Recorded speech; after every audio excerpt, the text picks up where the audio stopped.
Vaibhavi, we are discussing tree, right? Yes, ma'am. तो tree data structure तो हमने बहुत डिटेल में पढ़ा था। ट्री डेटा स्ट्रक्चर के बेसिक टर्म्स पता होना चाहिए, हाइट क्या होती है, लेवल्स क्या होते हैं, डिग्री क्या होती है, डिसेंडेंट किसे कहते हैं। ठीक, सबसे पहले हमने बाइनरी ट्री पढ़ी थी। ठीक है, बाइनरी ट्री के हमारी मैक्सिमम नंबर ऑफ नोड्स, कुछ प्रॉपर्टीज थी। ठीक, एक अगर हाइट एच की बनानी तो मैक्सिमम नंबर नोड्स कितने हो सकते हैं, मिनिमम नोड से हाइट एच अगर अचीव करनी है तो हमें उसमें कितने नंबर ऑफ नोड्स चाहिए रहेंगे। ठीक है, n+1 नोड्स चाहिए रहेंगे। ठीक, अगर हमें height if we need an height h, then we have to have we need to have h+1 number of nodes। जैसे अगर 4 हाइट को बनाना है तो 5 नोड्स होने चाहिए। ठीक, तो प्रॉपर्टीज थी। बाइनरी ट्री का मतलब क्या हो गया कि जिसके मैक्सिमम 2 चाइल्ड हो सकते हैं, 0, 1 या 2। स्ट्रिक्टली बाइनरी ट्री क्या होता है, कंप्लीट बाइनरी ट्री क्या होता है, इसका इम्प्लीमेंटेशन क्या करेंगे। अगर बाइनरी ट्री है तो सिंपल इम्प्लीमेंटेशन, एक नोड लेफ्ट और राइट। ठीक, तो बाइनरी ट्री का traversal very important, pre order, in order, post order, कैसे क्या होता है, क्या डिफरेंसेस होते हैं, अरिथमेटिक इवैल्यूएशन में यूज होता है आपका। ठीक है, फिर एक स्पेशल बाइनरी ट्री वाईएसटी ट्री आता है, जिसमें आपके बताया कि ये आपका लेफ्ट साइड कम होता है, राइट साइड ज्यादा बेनिफिट होता है। ये सर्चिंग में बहुत एडवांटेजेस रह सकता है। क्यों? क्योंकि हमारी ट्री हमारा हर स्टेप में हाफ में डिवाइड हो जाता है आपका डेटा। ठीक है, बीएसटी को कैसे हम अगर हम उसका इन ऑर्डर ट्रैवर्सल करते हैं तो हमेशा हमें आपको सीक्वेंस लिस्ट मिलती है। इसको डिस्कस करता, सर्चिंग कैसे करते हैं, बीएसटी में लेफ्ट जाना है या राइट जाना है, इसकी इम्प्लीमेंटेशन नहीं, वाइवा में कॉन्सेप्ट्स पता होना चाहिए कि सर्चिंग करेंगे तो क्या होगा। अगर डेटा ग्रेटर है तो हमें राइट में जाना है, लेस देन है तो हमें लेफ्ट में जाना है। ठीक है, इंसर्शन करेंगे तब हमको पोजीशन लीफ पे इंसर्ट होता है, लेकिन किस पोजीशन पे करना है उसके लिए हमें वी हैव टू सी कि जो इसका ये लेफ्ट में आएगा या राइट में आएगा, इसकी पोजीशन हमें निकालनी पड़ेगी। ठीक है, तो इंसर्शन आपका रहता है, इसकी टाइम कॉम्प्लेक्सिटी, इंसर्शन डिलीशन कितनी, वर्स्ट केस में क्या हो सकता है आपको एकदम you have to reach the leaf nodes, height के बराबर रहता है। ठीक है, आपका ऑर्डर ऑफ आपका complexity it is big of h. ठीक, डिलीशन कैसे होगा, सिंगल अगर लीफ नोड है तब तो कोई प्रॉब्लम ही नहीं है, वन चाइल्ड का नोड है तब भी कोई दिक्कत नहीं है। ठीक है, जो वन चाइल्ड है उससे रिप्लेस कर दो। टू चाइल्ड है तो हम या तो प्रीडिसेसर या इन ऑर्डर सक्सेसर से रिप्लेस करेंगे, जिससे कि आपकी बीएसटी की प्रॉपर्टी ना इनवैलिडेट हो। ठीक, फिर आपका ना और ट्री नेक्स्ट कौन सा आता है, एवीएल आता है। ये कैसा ट्री रहता है, ये भी बाइनरी सर्च ट्री होता है, लेकिन यहाँ पे एक चीज क्या आती है, हाइट बैलेंस रहता है। हाइट बैलेंस से क्या होगा, इंसर्शन डिलीशन जो ऑपरेशन ऑर्डर ऑफ एच रहते हैं आपका बैलेंसिंग से इट विल बी क्विकर, क्योंकि आपका ट्री एक ही डायरेक्शन में नहीं अब आपका ग्रो करेगा। हमेशा आपके लेफ्ट एंड राइट नोड्स का जो डिफरेंस हाइट का रहता है दैट शुड बी इधर 0, 1 और -1। एवियल ट्री में फिर बैलेंसिंग हम कैसे करते हैं, कौन कौन से टाइप के रोटेशंस होते हैं। ठीक है, ऑपरेशन जब हम परफॉर्म करते हैं सेम होता है बीएसटी की तरह, बस इंसर्शन डिलीशन ये सब करते हुए हमें कुछ चीजों का ध्यान रखना पड़ता है कि आपका बैलेंस फैक्टर ना गड़बड़ाए। बैलेंस फैक्टर गड़बड़ाता है तो हमें कुछ रोटेशंस परफॉर्म करने पड़ते हैं, जिससे कि आपका नोड जिस जहाँ पे इम्बैलेंसिंग हुई है उस नोड पे हम we have to perform, we have to see कौन सा रोटेशन लगेगा। ठीक है, उस हिसाब से रोटेट करके we are able to hold the binary, आपका बैलेंस फैक्टर का जो कंडीशन होती है उसको हम होल्ड करते हैं। Able tree is not in your BCA syllabus. ठीक है, ये सब आपके एमसीए में। इसकी प्रॉपर्टीज हमने कुछ पढ़ी थी कि जो सेम हाइट हो तो कितने मैक्सिमम होंगे, अगर आपका मिनिमम नंबर ऑफ नोड्स कितने रहेंगे, तो ये सारी चीजें हमने डिस्कस करी थी एवीएल ट्री में था। फिर आपका एमवे ट्री आता है, जिसमें एक नोड पे एक ज्यादा कीज हो सकती है। एमवे ट्री का एक स्पेशल टाइप हमने पढ़ा था, कौन सा रहता है आपका, बी ट्री रहता है। कैसे होता है, ये बैलेंस रहता है। ठीक है, मल्टीवे ट्री होता है but it is balanced in the sense कैसे है, ये अपना सेल्फ बैलेंसिंग ट्रीज है। ठीक है, सेल्फ बैलेंसिंग कैसे करता है कि आपके जो इंटरनल एक कंडीशन हमारे पास जाती है, इंटरनल नोड में आपके 2 एम सब ट्रीज हो सकते हैं, अगर आपके सॉरी रूट में आपके 2 एम सब ट्रीज हो सकते हैं। इंटरनल नोड है तो आपके एटलीस्ट एक मिनिमम m/2। ठीक है, अब सीलिंग फंक्शन सब ट्रीज हो, मैक्सिमम एट मोस्ट उसके m सब ट्रीज हो सकते हैं। और कीज कितनी होगी, जितने नंबर ऑफ सब ट्रीज है उससे -1। ठीक, तो बी ट्री का हमने एप्लीकेशन इज वेरी इंपॉर्टेंट, कहाँ पे यूज होता है, it is use for creating multi level hierarchical indexing. Database में देखा था सेकेंडरी मेमोरी से कैसे आप अगर मेन मेमोरी में लाना हो तो आप पेजेस के या ब्लॉक्स के फॉर्म में लाते हो, तो उनकी इंडेक्सिंग करना जरूरी है, पूरे पूरे रिकॉर्ड्स न लाकर फिर उस इंडेक्सिंग के अकॉर्डिंग वी कैन सी कि कौन सा रिकॉर्ड पिक करके लाना है। ठीक है, और हाइट रिड्यूस हो जाती है क्योंकि एक नोड में एक से ज्यादा आप कीज को पुट कर सकते हो। फिर इंसर्शन में हमने थोड़ा स्प्लिटिंग देखा था कि अगर जितने नंबर ऑफ मिनिमम जितने नंबर ऑफ कीज होने चाहिए, सॉरी मैक्सिमम जितने नंबर ऑफ कीज होने चाहिए, ठीक है, m/2 अगर आपके सब ट्रीज है तो m/2 माइनस, सॉरी मैक्सिमम अगर आपके m सब ट्रीज हैं तो m-1 आपके कीज होती हैं। ठीक है, मैक्सिमम m सब ट्रीज हैं तो m-1 कीज होंगी। तो अगर m तक अगर m-1 से एक्सीड कर रहा है तो हमें स्प्लिटिंग करके एक नया नोड क्रिएट करना पड़ता था। कभी कभी वो पेरेंट में चला जाता था, लेकिन कभी कभी पेरेंट तक मूव करते करते क्या होता था, हाइट अगर पेरेंट नोड भी साइज बढ़ गया, ठीक है, m-1 से ज्यादा आपके कीज चले गए उस नोड पे, तो हम एक लेवल और स्प्लिट करके आपकी हाइट बढ़ जाती थी। फिर हमने इसमें डिलीशन देखा था। ठीक है, डिलीशन का भी बी ट्री का एक अपना तरीका था, कैसे कि इसमें अगर हमें मर्जिंग करनी पड़ती थी कुछ नोड्स की, ठीक है, लेफ्ट सिबलिंग या राइट सिबलिंग से पहले हम बोरो करके देखते थे अगर उनके पास है, अगर नहीं है तो we had to merge it. Merge भी कैसे करते थे, पेरेंट के साथ, पेरेंट नोड को भी नीचे लाकर। ठीक है, लेकिन पहले क्या चेक करते थे, लेफ्ट और राइट चाइल्ड में अगर आपके पास इनफ कीज है तब तो कोई प्रॉब्लम ही नहीं है, अगर नहीं है तो वी हैड टू सी कि we have to borrow the keys from the left sibling और फ्रॉम द राइट सिबलिंग। और बोरिंग भी तरीके से रहती थी कि पहले आप पेरेंट पे जाते थे, पेरेंट की की को आप नीचे लेकर आते थे, क्यों, क्योंकि हमें बीएसटी की प्रॉपर्टी मेंटेन करना है। दोनों में नहीं है लेफ्ट और राइट सब चाइल्ड में, then we had to merge दो cells getting the parent also down. उसकी वजह से हमारी हाइट कभी कभी रिड्यूस भी हो जाती थी कि अगर आप पेरेंट्स से बोरो कर रहे हो उनमें मिनिमम नंबर ऑफ कीज हो गए तो वो चीज रिकर्सिवली कंटिन्यू होती थी। फिर बी प्लस टीज देखा था, बी प्लस टीज का बस कॉन्सेप्ट पता होना चाहिए। इंसर्शन में से बस एक चीज रहती थी कि नोट्स आपके जो लीफ है वहां पे भी आपको इंटरनल नोट्स की वैल्यूज को कॉपी करना पड़ता है। क्यों, क्योंकि आपके जो लीफ नोड्स है सिर्फ वही एक्चुअल पॉइंटर्स कंसिस्ट करते हैं जो रिकॉर्ड्स को पॉइंट कर रहे हैं। Internal nodes they are not containing any pointers to the actual record, जो बस इंडेक्सिंग मतलब आपके लीफ नोड्स तक पहुंचने के लिए दे आर बीइंग यूज्ड। ठीक है, तो बी प्लस ट्री का आपका, और ऑल्सो जो आपके लीफ नोड्स है वो सिक्वेंशियली भी ट्रैवल कर सकते हो, क्योंकि सारे के सारे रिकॉर्ड्स एक्चुअल आपके लीफ नोड पे हैं, तो सेम नंबर आपका एक्सेस दिस एक्सेस में इक्वल नंबर ऑफ फेचेस लगेंगे, इक्वल टाइम लगेगा फेच करने में। थोड़ा सा बी प्लस ट्री था। फिर हमने हीप देखा था, heap data structure is not required for b for BCA. ठीक है, ये डेटा स्ट्रक्चर हीप सॉर्ट पढ़ेंगे तो हीप डेटा स्ट्रक्चर समझ ही आ जाएगा। बाइनरी ट्री रहता है, बस इसमें क्या रहता है, इट इज आपका parent should be greater than your left and right सब ट्रीज, उसकी की होती है। ठीक है, इसमें मैक्स हीप रहता है अगर ऐसा हो, मिन हीप में मिनिमम होता है लेफ्ट एंड राइट, और इसको हमें एरे से इंप्लीमेंट करना ज्यादा आसान पड़ता है। कोई भी अगर इंडेक्स आईडी है तो लेफ्ट और राइट चाइल्ड और पेरेंट्स से हम निकाल सकते हैं। ठीक, तो ये आपको हीप डेटा स्ट्रक्चर पे थ्रेडेड बाइनरी ट्री का बस कॉन्सेप्ट बताया था कि यहाँ पे आपके लीफ नोड्स अपने प्रीडेसेसर और सक्सेसर को भी पॉइंट करते हैं, तो ये आपको थ्रेडेड बाइनरी ट्री था। ठीक, फिर ग्राफ स्टार्ट करा था, राइट। ग्राफ का एक आपकी एल्गोरिथम और थी, वो भी बताने थे, कल हमने डिस्कस क्या करी थी।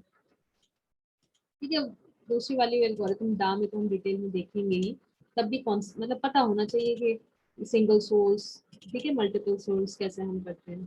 तो you just start with graph, finish one topic, then थोड़ा सा हैशिंग का आइडिया दे देते हैं आपको, हैशिंग होता क्या है, बाकी just go through the topic if you have a problem.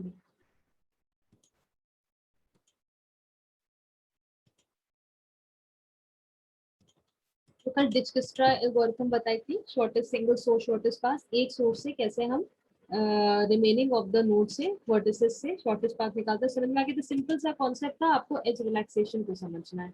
ठीक है, पहले आप करेंट नोड आपका सोर्स वर्टेक्स होगा, ठीक है, सोर्स वर्टेक्स से स्टार्ट करिए, उसके जितने भी एडजेसेंट नोड्स हैं जो कि अनविजिटेड है, एडजेसेंट नोड्स मतलब इसके जो नेबर्स हैं अनविजिटेड हैं, उनके एजेस को हम रिलैक्स करते हैं। कैसे करते हैं कि आप टेंटेटिव डिस्टेंस निकालते हो।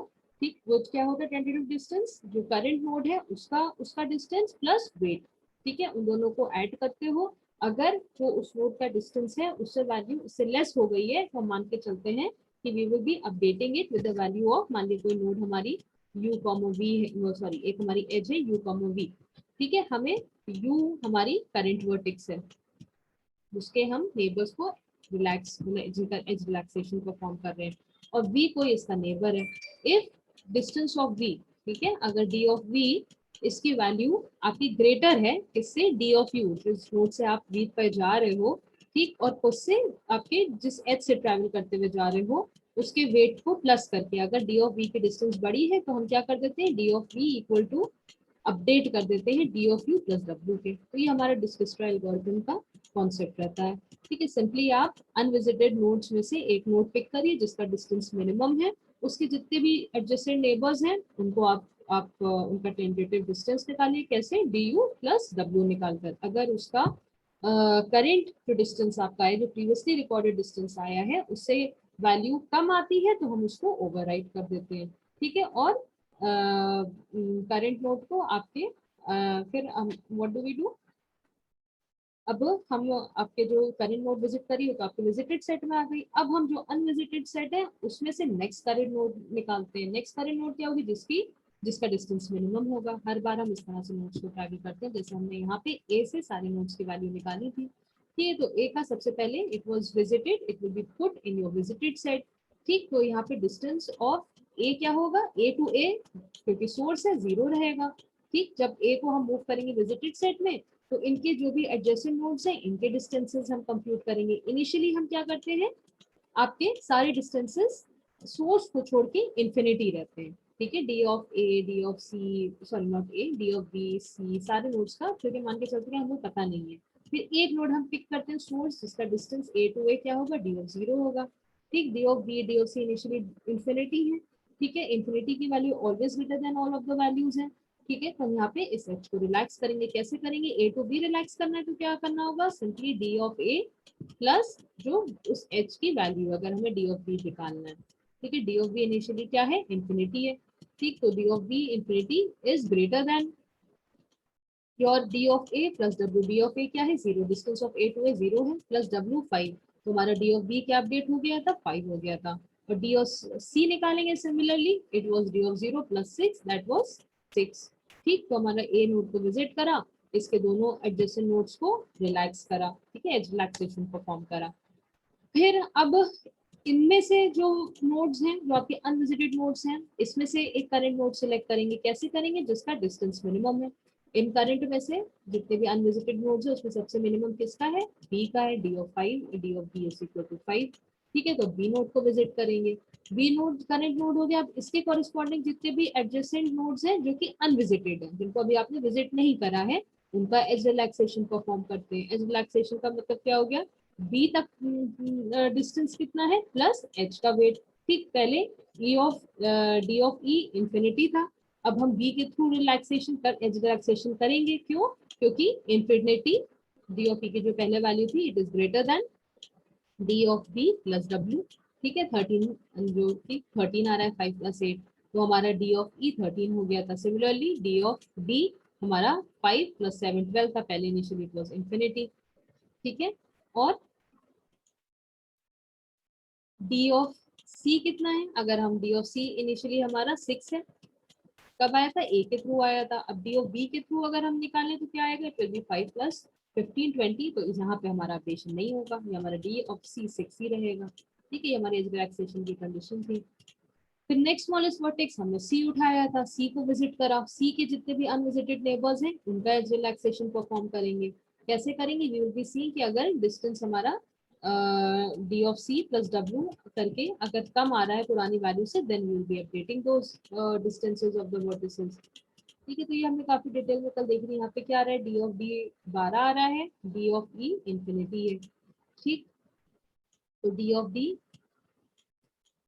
12 था जब हम बी के थ्रू निकाल रहे थे। ठीक, अगर हम अब सी से करें तो कितना आएगी value? It will be d of c plus डब्ल्यू which is equal to 6 plus 2 which is equal to 8। ठीक है, 8 वैल्यू आपकी 12 से कम है तो हम इसको अपडेट करके डी ऑफ डी हमारा 8 हो जाएगा। Similarly D of E sorry D of F जब निकालेंगे वो आएगा 6 प्लस 4 10। तो इस तरह से हम इस रिलैक्सेशन परफॉर्म करते हैं इस जब तक कि आपके सारे नोड्स विजिट ना हो जाए। ठीक है, और उनके जितने भी कॉरेस्पॉन्डिंग नेबर्स हैं उनको रिलैक्सेशन में परफॉर्म करें। अगर डायरेक्टेड, ये तो आपका अनडायरेक्टेड ग्राफ है, डायरेक्टेड ग्राफ में भी हम कर सकते हैं। डायरेक्टेड ग्राफ में करने का क्या तरीका रहता है कि we have to check for the outgoing edges. ठीक, जैसे अगर आपका सोर्स एस है, एस टू एस डिस्टेंस 0 हुआ, s to t distance initially infinity था। ठीक है, अब हम एस को सोर्स लेकर इसके कॉरेस्पॉन्डिंग एजेस को रिलैक्स करेंगे। ठीक है, तो इससे कौन से एडजेसेंट नोड्स है? टी और वाई नोड है। ठीक है, टी नोड को रिलैक्स करने का मतलब क्या है, एज रिलैक्सेशन परफॉर्म करने का मतलब क्या हो गया, 0 + 10 इसकी वैल्यू 10 आउटगोइंग एजेस को। यहाँ पे y के लिए क्या हो जाएगा, 0 + 5 5 हो गया। ठीक, नेक्स्ट अब हम इनमें से मिनिमम होगा, इनमें से मिनिमम कौन सा है, 5 है, 5 को विजिट करेंगे, जो विजिट हो गई है उनको हटाते जाएंगे, अनविजिटेड वाले की एज रिलैक्सेशन करते हैं, तो इससे कौन कौन से अनविजिटेड है, टी एक्स जेड। ठीक, टी की वैल्यू 8 है, 8 कैसे हुई, एस से टी जाने का जब हमने निकाला था इट वाज 10। ठीक है, लेकिन अगर y के थ्रू करते तो क्या आएगा, 5 + 3 विच इज 8, तो हमारा नया डिस्टेंस d ऑफ t क्या आ जाएगा, 8 आ जाएगा, एज रिलैक्सेशन यहाँ पे हो रहा है। ठीक है, सिमिलरली x के लिए भी क्या आ रहा है, 5 + 9 आउटगोइंग एजेस का 14। z के लिए इंफिनिटी था, अब हमने y के थ्रू एज रिलैक्सेशन करा तो क्या आ जाएगा, 5 + 2 7। ठीक, इस तरह से now we have relaxed the edges of for the vertices P, X, Z connected to Y vertex। अब इसमें से मिनिमम उठाएंगे, इनमें से मिनिमम अब कौन सा है, 8 14, 7 में से 7 है, अब 7 को पिक करेंगे, इनकी आउटगोइंग एजेस को, यहाँ पे डायरेक्टेड में इतना फर्क है, आउटगोइंग एजेस उठाते हैं, इनकी आउटगोइंग एज 1 है। ठीक है, इसलिए किस पे जा रही है, एक्स नोड पे जा रही है, तो इट विल बी व्हाट, 7 + 6 13। ठीक, नेक्स्ट इसमें से कौन सा मिनिमम है, क्योंकि पहले क्या थी 14 थी, अगर हम z के थ्रू जाते तो क्या आता है, 7 + 6 13। ठीक, नेक्स्ट इनमें से मिनिमम हम पिक करेंगे, इनमें से next minimum we picked up 7 and it was coming to, अच्छा ठीक है, यहाँ पे हमारा after performing edge relaxation from from node 7 it is coming to 13। ठीक है, अब 7 के बाद नेक्स्ट हमारी मिनिमम कौन सी है, अनविजिटेड नोड में 8 है, 13 है, अब हम 8 को पिक करेंगे, 8 को पिक करा, इसकी आउटगोइंग एज कौन सी है, एक ही है जो x पे जा रही है। ठीक है, 2 भी है, लेकिन सिर्फ अनविजिटेड नोड्स को देखते हैं, अनविजिटेड में सिर्फ x बचा है जो हमारा ग्रे से शेडेड है। ठीक है, तो यहाँ पे 8 + 1 9 हो जाएगा, दिस विल बी योर, इसको हम रिलैक्स करेंगे, क्यों इज रिलैक्सेशन परफॉर्म करेंगे, क्यों यहाँ पे आपकी वैल्यू 13 है, यहाँ पे 8 + 1 करा तो 9 आ गई। तो this is how your single source shortest pass work, कि एस के थ्रू आप सारे एजेस पे कैसे जाओ जिससे कि आपका मिनिमम डिस्टेंस हो सोर्स एस से, सिंगल सोर्स। ठीक है, बीएफएस डीएफएस, उससे पहले हमने क्रिस्टल और प्रिंस भी देखा था। ठीक है, वो आपके मिनिमम स्पैनिंग ट्री में यूज होता था, प्रिंस और क्रिस्टल, जिसके ओवरऑल वेट हमें कम करना पड़ता था, कॉस्ट कम करना पड़ता था। फिर ट्रैवर्सल के तरीके देखे तो बीएफएस डीएफएस थे, ये कौन से आपके एल्गोरिथम है, सिंगल सोर्स शॉर्टेस्ट पाथ के, एक सोर्स मान के चलते हैं, उस सोर्स से सारी वर्टिसेस का मिनिमम डिस्टेंस क्या है। एक और एल्गोरिथम आती है जिसको थोड़ा सा आप देख लीजिए, आपकी all pair shortest path. All pair shortest path का मतलब हर पेयर ऑफ वर्टिसेस के बीच में एक कोई हर एक नोड लिया, ठीक है, एक नोड लिया, उस नोड से सारे वर्टिसेस का मिनिमम डिस्टेंस क्या होगा, दूसरा नोड का बाकी नोड से कैसे minimum. All pair shortest path मतलब आप एक दो दो पैर उठाइए, ठीक है, दो मतलब एक वर्टेक्स उठाइए, उस वर्टेक्स के जितने बाकी जितने भी नोड्स हैं, ठीक है, उन तक का मिनिमम डिस्टेंस, सिमिलरली दूसरी नोड का बाकी नोड्स का मिनिमम डिस्टेंस। ठीक है, तो ये क्या होगा, एक मैट्रिक्स आपको जनरेट करेगा। ठीक है, अगर n वर्टिसेस है तो n क्रॉस n मैट्रिक्स देगा। ठीक है, यहाँ पे जैसे 1 2 3 4 चार नोड्स है, 1 2 3 4 1 2 3 4। ठीक है, तो 1 का 1 से मिनिमम डिस्टेंस कितना है, 1 का 2 से मिनिमम डिस्टेंस कितना है, 1 का 3 से मिनिमम डिस्टेंस कितना है, 1 का 4 से मिनिमम डिस्टेंस कितना है। ठीक है, फिर 2 का 1 से, 2 का 2 से, 2 का हर ऑल पेयर शॉर्टेस्ट पाथ, वो क्या था, सिंगल सोर्स शॉर्टेस्ट पाथ, यहाँ पे ऑल पेयर शॉर्टेस्ट पाथ के हर नोड का दूसरे नोड से मिनिमम डिस्टेंस कितना है, दिस इज 2। ठीक है, इसका अगर इम्प्लीमेंटेशन देखेंगे तो इस पे 3 आपके लूप्स चलते हैं, तो इसकी complexity order of n cube आती है। ठीक है, फ्लॉयड मॉर्शल एल्गोरिथम रहती है, जो कि ऑल पेयर शॉर्टेस्ट पाथ आपको देती है, कैसे देती है, with the help of your with the help of by generating an n cross n matrix। इसका एक एग्जांपल देख लेते हैं, सिंपल सा एग्जांपल है, अगर मतलब बहुत डिटेल में आपको समझने की जरूरत है क्योंकि आपके डाउन में हम इसको कवर करेंगे। एग्जांपल देख लेते हैं।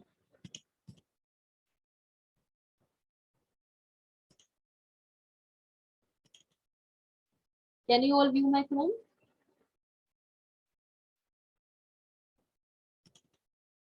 क्लास, क्रोम दिख रहा है? Yes ma'am. ठीक है, मान लिए ये हमारा एक ग्राफ है, इसमें ऑल पेयर 1 का 4 से, 1 का 3 से, 1 का 2 से मिनिमम डिस्टेंस कितना है, 4 का बाकी नोड से कितना मिनिमम डिस्टेंस है, all pair n cross n matrix आपकी बनती है। ठीक है, तो इसमें कुछ है नहीं, इसमें हम क्या करते हैं कि एक एक मानिए के नोड है, ठीक है। अगर हमें आई टू जे जाना है, कोई नोड है आई एक नोड है, एक जे नोड है, आई टू के हमें शॉर्टेस्ट डिस्टेंस निकालना है। तो हम मान के चलते हैं कि ये शॉर्टेस्ट डिस्टेंस या तो डायरेक्ट आई टू जे हमें मिल सकता है, या अगर हम कोई दो ही तो तरीके थे, या तो directly i and j node connected होंगे, ठीक है, इनका डिस्टेंस मिनिमम होगा, या मान लिया अगर हम वाया कोई के नोड जाएं, अगर हम आई टू के जाएं, के टू जे जाएं, मतलब ये के नोड स्प्लिटिंग के लिए यूज होगा। वन आई जैसे अगर मान ली वन है तो वन टू थ्री, ठीक है, अप टू के माइनस वन, ठीक, इतनी नोड्स को ट्रैवल करने, फिर हमने के को पास करा, फिर के प्लस वन से कुछ नोड्स ट्रैवल करी जे तक के, ठीक है। तो ये के नोड को अगर हम ट्रैवल करते हुए जाएं जे तक, तो तब हमारा शॉर्टेस्ट पाथ होगा, या डायरेक्ट हम निकाले तब शॉर्टेस्ट पाथ होगा, ठीक है। तो यहाँ पे के नोड रहती है जिसके कॉरेस्पॉन्डिंग हम मैट्रिक्स बनाते जाते हैं और देखते हैं कि इस नोड को विजिट करते हुए आई से जे तक अगर हमें जाना है तो डायरेक्टली हमारा ज्यादा चीप पड़ेगा, या हम अगर मिनिमम पड़ेगा कॉस्ट, या हम अगर के थ्रू जाए। तो ऐसे के नोट को मान के हम तीन लूप्स हमारे चलते हैं, ठीक है। आई एन जे लूप आपका मैट्रिक्स के लिए रहता है, के क्या रहता है, ये बताता है कि हम किस वर्टेक्स के थ्रू जा रहे हैं। जैसे सबसे पहले ए जीरो हम कंप्यूट करते हैं। ए जीरो का मतलब क्या हो गया, पहले आपने नोड उठाई, इससे आप रिमेनिंग डिस्टेंसेस निकाल रहे हो, ठीक। अगर हम जीरो वर्टेक्स को, आपके जो फर्स्ट वर्टेक्स है, ठीक है, इस वर्टेक्स को हम फर्स्ट फर्स्ट वर्टेक्स आपकी कौन सी हुई, दिस इज योर, जो ए जीरो हम कैसे निकालते हैं, जो भी लिंक्स आपकी डायरेक्टली हैं, ठीक है, जो आपके डायरेक्ट लिंक्स हैं, यानी कोई भी किसी भी नोड के थ्रू के इक्वल टू जीरो, के इक्वल टू जीरो का मतलब क्या हो गया, किसी भी नोड के थ्रू हम नहीं कनेक्ट कर रहे हैं, जो आपके डायरेक्ट वर्टिसेस है सिर्फ उनका डिस्टेंसेस हमें पता है, बाकी सब हमारा इन्फिनिटी है। जैसे कि अगर हम वन टू टू जाए, वन टू टू नोड पे जाए तो हमारा डिस्टेंस कितना है, it is given as three. One to two हमारे पास एक डायरेक्टेड ग्राफ में एज होगी वन टू टू की, तो ये थ्री है, ठीक है। अगर वन टू थ्री जाए, ठीक है, वन टू टू हमारे पास है एज, वन टू थ्री हमारे पास कोई एज नहीं, तो वन टू थ्री की वैल्यू क्या हो जाएगी, इन्फिनिटी हो जाएगी। जो डायरेक्ट एजेस है सिर्फ उनको हम ए जीरो में प्लेस करते हैं,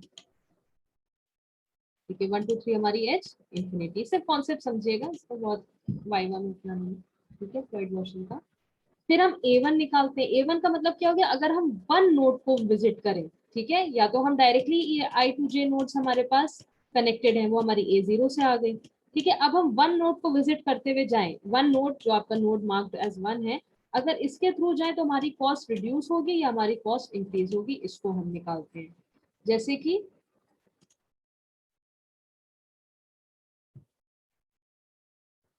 ये हमारी ए जीरो आया है, ठीक है। अब ए वन के थ्रू जाएंगे तो ये आपकी ये रो और ये रो तो एज इट इज कॉपी रहेगी, क्यों, क्योंकि ए वन वाया ए वन जाना है और ए वन ही पे पहुंचना है, तो ये रो और ये रो तो आपकी सेम ही है, क्योंकि आप यहाँ पे वन से ही, वन के थ्रू तो टू पे जा रहे हो, वन के through three, one two three four पे, ठीक है। यहाँ पे भी two to one, three to one, तो वन तो विजिट हो गई, तो ये रो आपकी कॉपी हो गई as it is. Remaining empty spaces के लिए हम देखते हैं कि हमारा पुराना जो मैट्रिक्स आया था उसका डिस्टेंस कम है, या जो हम वन के थ्रू जाके निकाल रहे हैं उसका डिस्टेंस कम है। अब जैसे पुराने में हमारा वन टू थ्री हमारा इंफिनिटी था, ठीक है। अगर हम, अच्छा सॉरी, वन ये आपका रो, ये रो तो आपका फिक्स, क्योंकि आप वन के थ्रू जा रहे हो, दूसरा हम रो उठाते हैं, ठीक है। मान लिया हम टू टू थ्री या टू टू फोर दोनों कंपेयर करते हैं, ठीक है। टू टू फोर हमारा डिस्टेंस कितना है, टू टू फोर हमारा डिस्टेंस एक एच दिया है जिसकी कॉस्ट फोर है, ठीक है। और टू टू थ्री हमारा कितना डिस्टेंस है,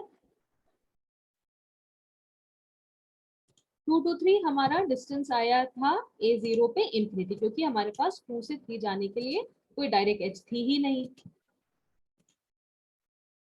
ठीक है। हमारे पास टू टू थ्री कोई डायरेक्ट एज थी नहीं। देखें हमारे पास क्या वन के थ्रू जाके कोई पाथ शॉर्टर है, तो अभी हमारी टू टू थ्री जो एज की वैल्यू थी वो इंफिनिटी थी, क्योंकि हमारे पास कोई डिस्टेंस, मतलब इनका कोई डायरेक्ट एज था ही नहीं। ए जीरो में हमारा जो मैट्रिक कंस्ट्रक्ट हुआ था उसमें इंफिनिटी वैल्यू आई थी। अब वन के थ्रू क्या हो सकता है, अगर हम वन के थ्रू जाए तो क्या आ जाएगा, एक बार हम टू टू वन गए तो क्या वैल्यू आई, टू प्लस, ठीक, एंड मिनिमम हमें निकालना है, ठीक है। पहले हम टू टू वन जाए, हमारी डिस्टेंस आई टू, ठीक है, प्लस हम please stop making these annotations whoever is doing,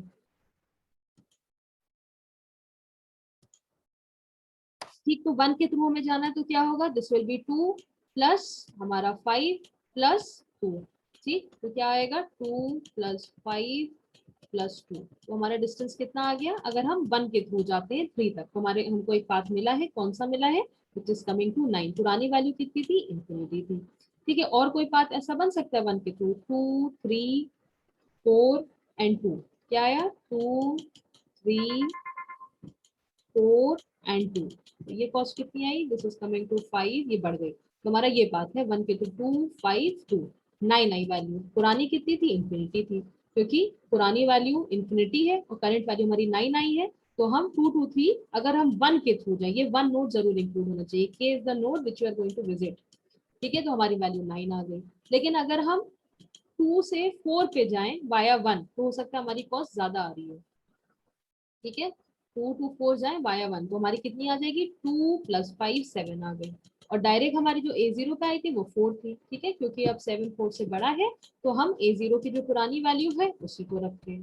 तो इस तरह से हम निकालते हैं मैट्रिक्स हर एक एजेस के लिए, मतलब सॉरी हर एक वर्टेक्स को कंसिडर करते हुए। के हमारा क्या है, के वर्टेक्स को विजिट करते, तो A1 का मतलब क्या हो गया, वन विजिट को करते हुए, वन नोड को विजिट करते हुए, वन वर्टेक्स को विजिट करते हुए हम इन इन नोड्स को कैसे उनकी कॉस्ट कम कर सकते हैं या बढ़ा सकते हैं।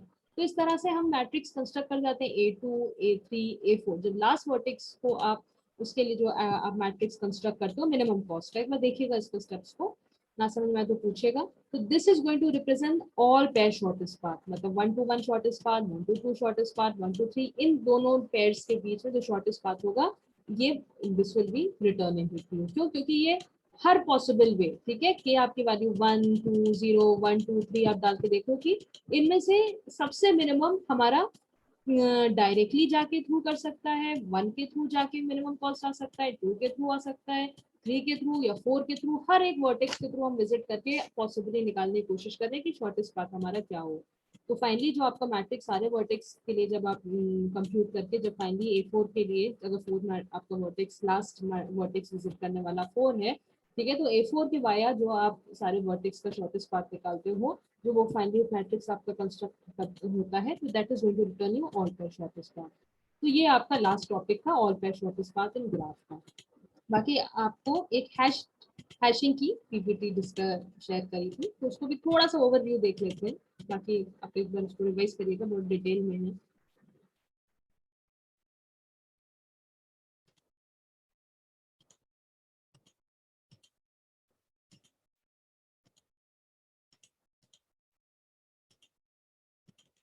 Can you all view the presentation,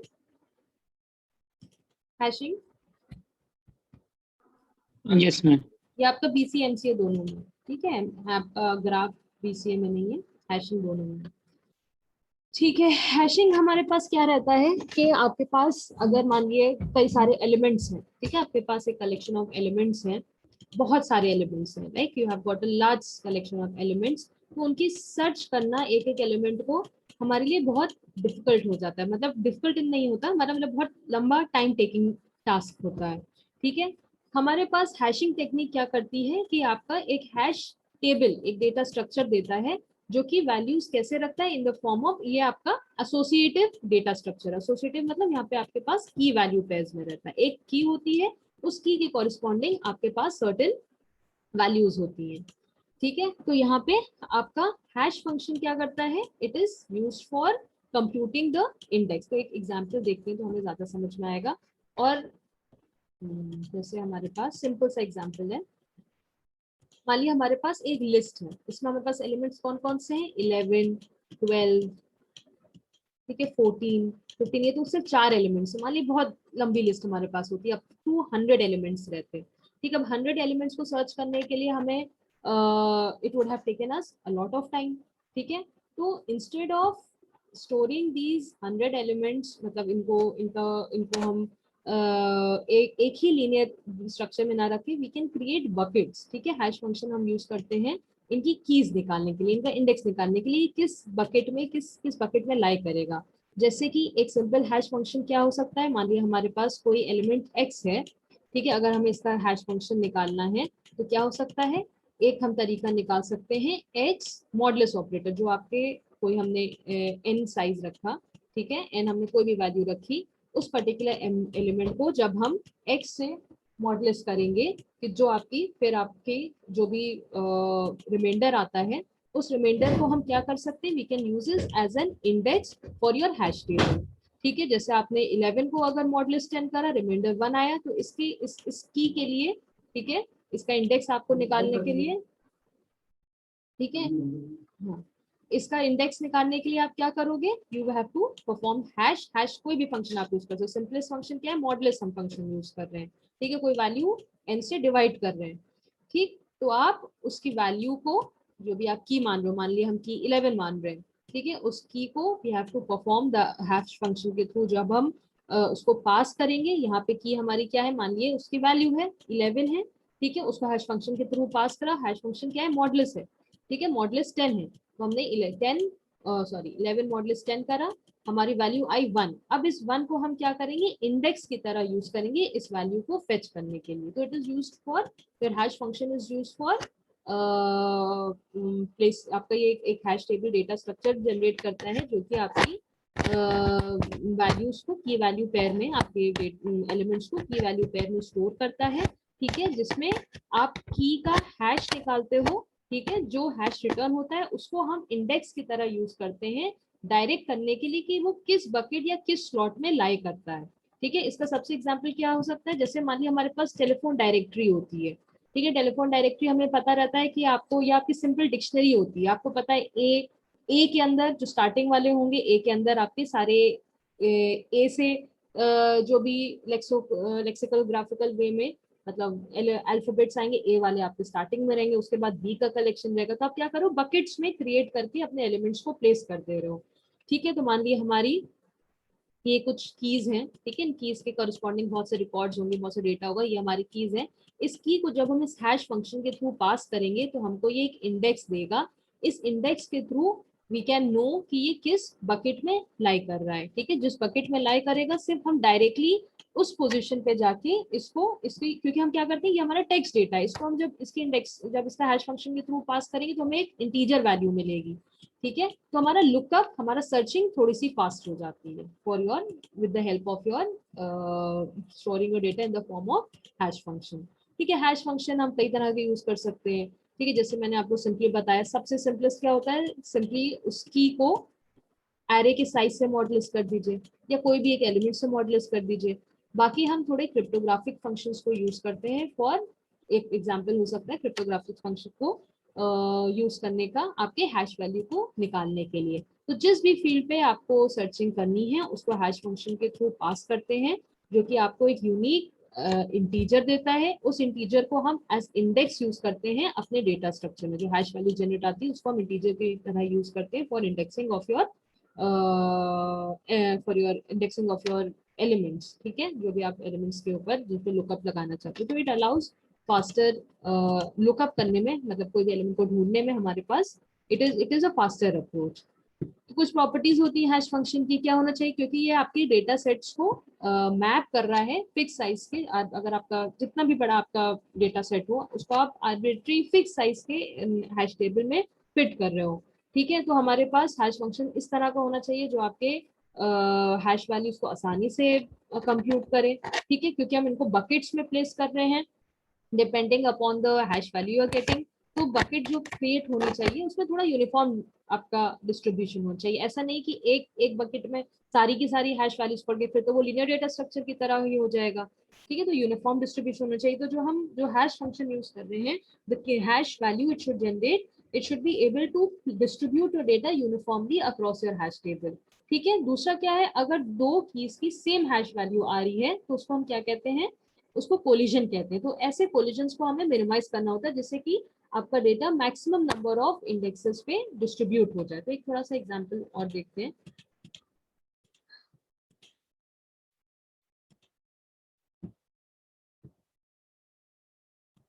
तो इस जो कोई भी हमने हैश फंक्शन लिया, अगर उस हैश फंक्शन के थ्रू आपने की पास करी, जो आपकी रिजल्टेंट हैश वैल्यू आ रही है, ठीक है, अगर दो कीज की सेम वैल्यू आ रही है तो उसको स्टोर करने का, उस कोलिजन को अवॉइड करने का हमारे पास दो टेक्निक्स रहती है। कौन सी रहती है? एक सेपरेट चेनिंग रहती है, एक ओपन एड्रेसिंग रहती है। सेपरेट चेनिंग का मतलब क्या होता है? अगर मान लीजिए दो दो कीज हैं, ठीक है, दो कीज, जैसे हमारा एग्जाम्पल क्या था, हमारे पास सिंपल एलिमेंट्स थे 11, ठीक है, 21, ठीक है, 31, अप टू 100 एलिमेंट्स हैं, ठीक। और इनको हमें एक तरीका क्या है, लीनियर आर में स्टोर करें, दूसरा क्या हम हैश टेबल में स्टोर करें। तो अगर सेपरेट चेनिंग और सिंपली मॉडुलस, हमारा जो फंक्शन है हैश फंक्शन हमारा मॉडुलस है, और मॉडुलस 10, ठीक है, मान लिया हमने मॉडुलस 10 कर दिया, ठीक। तो अगर हमने 11 मॉडुलस 10 परफॉर्म करा तो इसका इंडेक्स क्या आएगा, इसका रिमाइंडर क्या आएगा, 1 आएगा। इस 1 को हम की तरह यूज करेंगे, अपने इंडेक्स की तरह यूज करेंगे। तो 11 को हम कहाँ पे डालेंगे, हम 1 के कॉरेस्पॉन्डिंग एक चेन क्रिएट करेंगे। इसमें आपके वैल्यू आइटम कौन सा आएगा, एक 11 आएगा, ठीक है।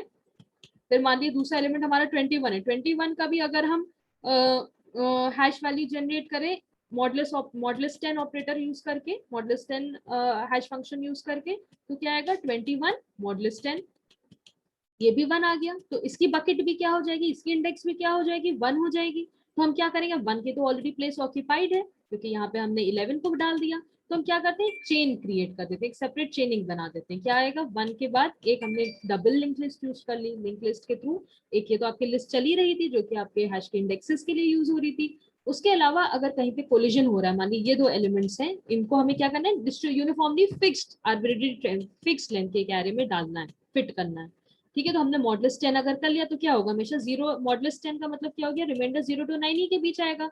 तो हमने अपना हैश डेटा टेबल 0 to 9 की बना ली, ठीक है। अब हम इन एलिमेंट्स को मॉडुलस 10 करते जाएंगे एंड जो भी हमारा रिमाइंडर आता है उसके कॉरेस्पॉन्डिंग इनको उस पोजिशन पे स्टोर कर देंगे, ठीक है। तो 11 मॉडुलस 10 करा, 1 आया, तो this will be stored at index 1। 21 modulus 10 का रिमाइंडर 1 आया, तो हम इसको भी, इसका भी हैश वैल्यू क्या हो गई, 1 हो गई। तो 1 पे ऑलरेडी 11 पड़ा है तो एक लिस्ट जनरेट कर दी, नेक्स्ट एलिमेंट 21 हो गया। 31 आया, 31 का भी रिमाइंडर 1 है, तो it will be added further here, ठीक। दूसरी मान ली एलिमेंट हमारा 22 है, 21 को, और हैश फंक्शन क्या है, 20 हमारी की है। इसको जब हैश फंक्शन मॉडुलस 10 में पास करा तो हमारा हैश वैल्यू आई, क्या हैश वैल्यू आई, 2 आई। तो this will be placed in which bucket, it will be placed in bucket with index 2, ठीक है। 22, 12, देन 32 जिनका रिमाइंडर 2 आना है, ठीक है, मॉडुलस 10 करने पे, उनको हमने सेकंड बकेट पे डाल दिया। सिमिलरली थर्ड वाले पे हमने, जिनका रिमाइंडर 3 आ रहा है, तो क्या हो रहा है, आपका डेटा जो हैश फंक्शन है मॉडुलस 10 हमारा, अगर हैश फंक्शन में सिंपलेस्ट एग्जांपल दिया, आपके डेटा को डिस्ट्रीब्यूट कर दे रहा है ओवर दिस टेबल, ठीक है। वरना क्या होता है, ये पूरे 100 नंबर एक ही एरे में पड़े होते हैं।